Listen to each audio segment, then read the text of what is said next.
Here on Forgotten Fretmasters, we're getting used to examining those musicians whose lives and careers were cut tragically short.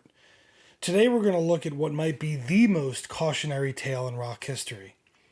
The story of a bright young musician with a legion of loyal fans, including many of the most famous of his fellow guitar players at the time. A man who gained notoriety in almost every professional circle as a gifted, impassioned, and intense but troubled guitarist. And despite the fact that his fellow bandmate Paul Rodgers knew him as, quote, a very together, soulful, intelligent guy, he only existed for a quarter of a century before his shocking and unexpected death in 1976. The painfully short, influential, and dynamic life and career of Paul Kossoff, next on Forgotten Fretmasters.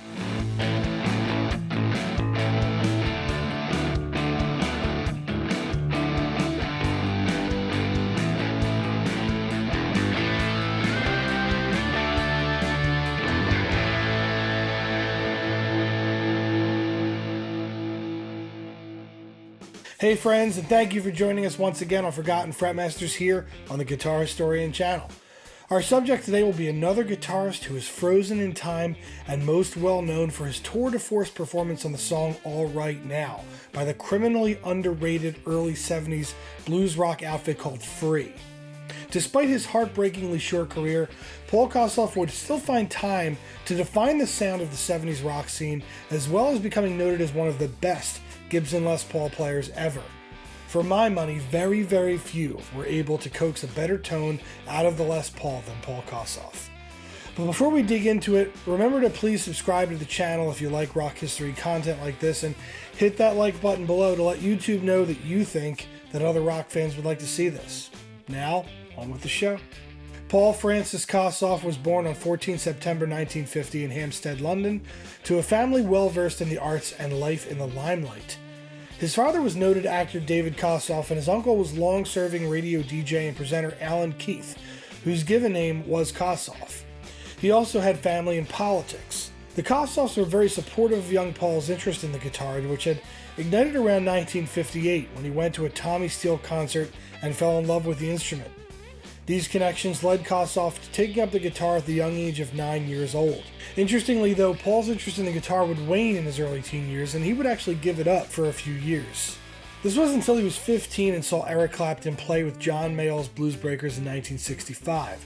Seeing Clapton play incendiary blues licks with his famous 1960 Les Paul reignited Kossoff's interest in playing. When he was 16, Paul had already procured a prime job, probably through his father's connections, at London's most famous music shop, Selmer's, as a junior salesman. This allowed Paul to save up to purchase his first guitar, which he remembered as a 1960s Eco 500, which was one of the many cheap knockoff Strat copies. Paul remembered the axe as, quote, an Eco or something like with lame gold finish and a billion knobs. His job as a salesman would allow him to quickly save up for his first real guitar, however, and by the next year, Paul had already bought his first Gibson guitar, a TV yellow Les Paul Jr. with a single P90 pickup. Paul's father David would allow Kossoff to step up pretty quickly, however, after he purchased Paul a 1955 Black Beauty Les Paul Custom from Manny's in New York City. Despite this extremely charitable gift, however, Paul wasn't really feeling this guitar's darker and more jazzy tone.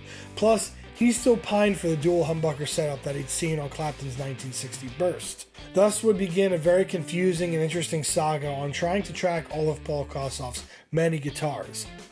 Kossoff's job at Selmer's also had him rubbing elbows with some of the most gifted guitarists in the world, and in 1966 he met none other than Jimi Hendrix, who visited the shop upon his arrival in London. Kossoff would actually be one of the first people to be blown away by Hendrix's mastery of the electric guitar. It is speculated on the Great Gear website Ground Guitar that Paul may have traded the 55 Custom for a late 50s Standard that he is pictured with outside of his home in his later teen years. However, when Paul would join his first pro band, more on that in a second, he was more known to have a very distinctive Tiger Flame 1960 Les Paul with a very deep quilt on the maple top. So that begs the question that it's possible the guitar he's pictured with could be a borrowed guitar, or he would later swap it. Considering his job at Selmer's, Paul had no shortage of axes that he could acquire. But it was around this time that Paul would join his first professional outfit, a heavy blues rock band called Black Cat Bones in 1966. The band would go through many lineup changes in its existence, not the least of which would be the band's third drummer, a young Londoner named Simon Kirke. Kossoff and Kirke would begin a friendship that would last many years, but more on that a little later. Black Cat Bones would become a well-known member of the crowded London blues rock circuit, often supporting Peter Green's Fleetwood Mac, but strangely, they wouldn't record an album until after Kossoff and Kirke had left the band in 1968. Their most notable contribution to recorded music wasn't from Black Cat Bones, but a project as a backing band for veteran blues pianist Champion Jack Dupree on his '68 album When You Feel the Feeling You Was Feeling. They would also accompany Dupree on a brief tour. It was in April of 1968 that Paul would finally meet vocalist Paul Rodgers and bassist Andy Fraser, and he and Simon Kirke would form a new band, simply christened Free by the legendary father of the British blues, Alexis Corner. Upon formation, none of the band members were older than 18, with Fraser actually being 15 at the time of inception. Rodgers, hailing from Middlesbrough, England, had gained notoriety as a soulful singer, and God bless him, his voice hasn't changed one damn bit in 50 years. Just amazing. Kossoff had seen Rodgers singing with a blues band at the London club The Fickle Pickle and was thoroughly impressed. In the guitar department, more changes for Kossoff. Right around the beginning of his time with Free, he acquired a 1957 Les Paul Custom with 3 humbuckers, but most believe that he still favored his 1960 Les Paul Standard and used it on most of Free's early recordings. The quartet would begin to record its first album, Tons of Sobs, in late 1969, to be followed closely later that year by the self-titled second album, Free, in October. These albums are freaking great. I have seriously fallen in love with Free as I was researching for this documentary, but unfortunately they did not move the needle commercially in those early years, despite having some truly great tracks like Walk in My Shadow, I'm a Mover, I'll Be Creepin', and Woman, among many others.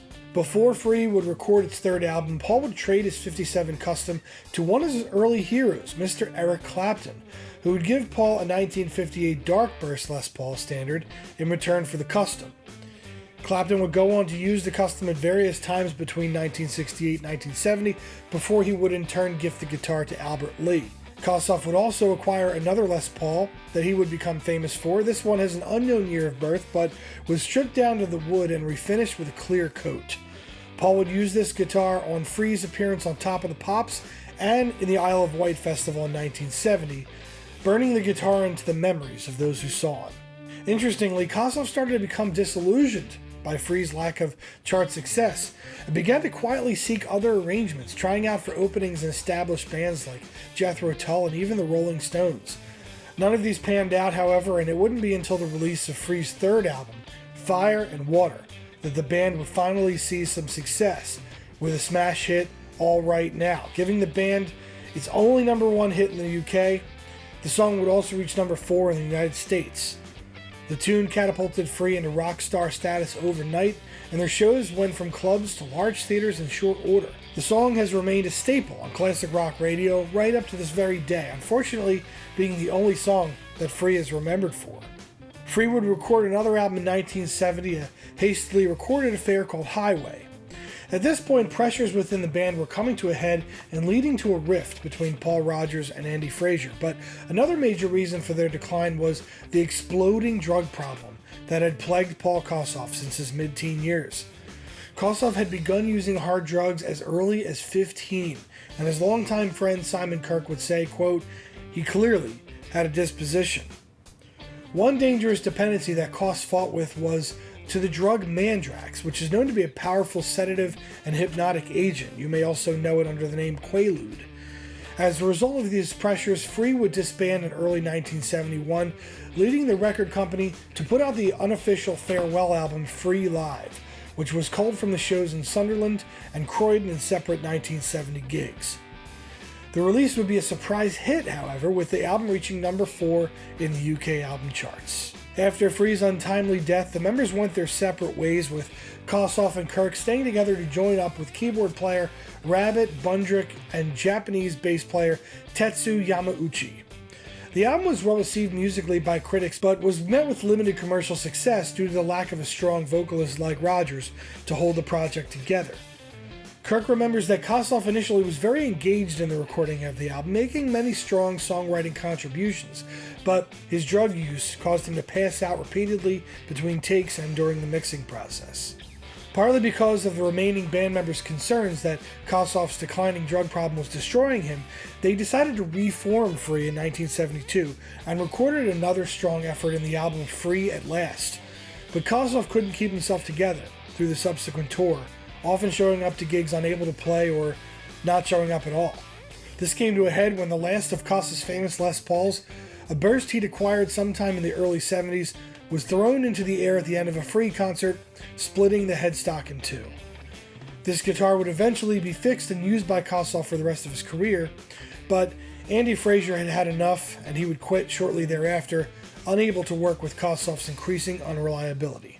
The remaining members of Free would then recruit Rabin and Tetsu from Paul and Simon's earlier collaboration to recording one final Free album in 1972 called Heartbreaker. After further episodes of poor playing, pass-outs, and no-shows, Paul Kossoff would be replaced by Ghanaian English guitarist Wendell Richardson for a U.S. tour in 1973, but Free would finally disband later that year. It was around this time that Kossoff's friends began to note that his constant drug use had begun to take its toll on Paul's body, and his health began to decline precipitously. But Paul would pull himself together enough to record a solo record called Backstreet Crawler in 1973. Interestingly, the cover shows Paul holding a Fender Stratocaster, despite being known as one of the most famous Gibson Les Paul players of all time. He did use the Strat on some of the recordings of Backstreet Crawler and also used it in the promo video for the song My Brother Jake. This Strat would go on to be purchased by Dave Murray of Iron Maiden, who would use the guitar for many years. But Kossoff had so much fun with his backing band that he decided to form a new band around them, nicking the album name to form the band Backstreet Crawler. Although Kossoff's friends and fans hoped that the fresh start would lead Paul back onto the straight and narrow, the band's fortunes were continuously overshadowed by Kossoff's never-ending battle with drugs. The band would finally release an album in October of 1975 with The Band Plays On, but when it came time to promote the album with a headlining tour, Kossoff suffered a drug-induced seizure, putting him into a coma. To make matters worse, once he was checked into rehab, he suffered a cardiac arrest that nearly killed him, but he would be revived. Some friends say that Kossoff was clinically dead for nearly half an hour. Eventually, though, the severely shortened tour later that November in '75 did not have the fully desired effect. Although Kossoff continued to decline rapidly in health into '76, the band would play on recording its second effort and are continuing to tour early that year. Ironically, the band members had gelled and the album was coming together well, but unfortunately Kossoff was unable to contribute much more than solos and lead guitar lines over already completed songs. Despite Kossoff's questionable fitness, the band would continue to tour early in 1976. The US tour had actually come together well, despite the fact that a drunken Kossoff had broken two of his fingers in a fight with manager John Glover and had to sit out the first part of it. In March of '76, Backstreet Crawler played a show at Starwood in Los Angeles, and unbeknownst to Kossoff, Bad Company had just finished a show at the Forum and decided to drop in on their old Free bandmate. Paul Rodgers and Simon Kirke jumped on stage to jam with Kossoff, who was delighted at the impromptu reunion. Koss was really great, really together, really on it, Paul Rodgers remembered, and that was the last time I saw him. The band was returning home on that unexpected high, flying from LA to New York to connect eventually to a flight back to the UK, but Paul would not survive the cross-country trip. As the plane prepared for landing, the flight crew realized Paul was not in his seat. When they found him in the plane restroom, he was already gone. A blood clot in Paul's leg, which was a result of his earlier cardiac arrest, had moved up to his heart, killing him instantly with a pulmonary embolism. Paul Kossoff was only 25 years old. Kossoff's legacy as a guitar player, although much more varied than his most well-known performance, can actually be summed up quite well just by listening to Free's All Right Now. Koss was never one to burn up the fretboard with speed. He was a player who reveled in the nuance of the space between the notes, with All Right Now featuring a sparse yet creamy two-chord hook. The extended solo is more about tone and atmosphere than it is about speed or ferocity, and that tone would become the stuff of legend, chased for decades by guitarists both famous and amateur. His love of the Les Paul would be another brick in the foundation of the guitar's comeback in the late 60s after Gibson had retired the model in 1960 after poor sales.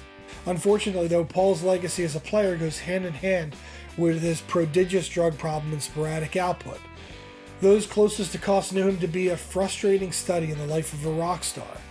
Many times over, bandmates and close friends would try to persuade him to clean up for a time, at which time the fun-loving, talented guitar player would show up for a brief moment, only to fall into substance abuse again and again. A few days clean would be followed with a few days disappearance, and then incoherence. Yet another tale of a musician gone too soon. But when asked what his biggest regret was, his friend Paul Rodgers would later say, quote, that I don't have Paul Kossoff around. When we started Free, Paul and I became fast friends because we had so much in common. We loved the blues.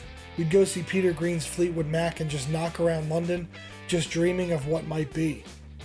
It's a shame that Paul didn't make it through. He was so great, but I always needed to boost his confidence.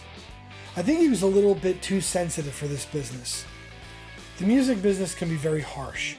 When it's great, but it can be really tough sometimes, and then you have to dig deep inside you. With Paul, he looked for something else to lean on, and the thing he leaned on had no future in it. I can't really say it any better than that. But that's another episode of Forgotten Fretmasters. Thank you so much for joining us on this retrospective of the all-too-brief life and career of Paul Kossoff. Remember that there are 13 other episodes in the series and tons of other rock history content just like this on the Guitar Historian channel, so please subscribe and hit the bell icon to get notified whenever we post new content. Thank you again for watching, and as always, we will see you next time.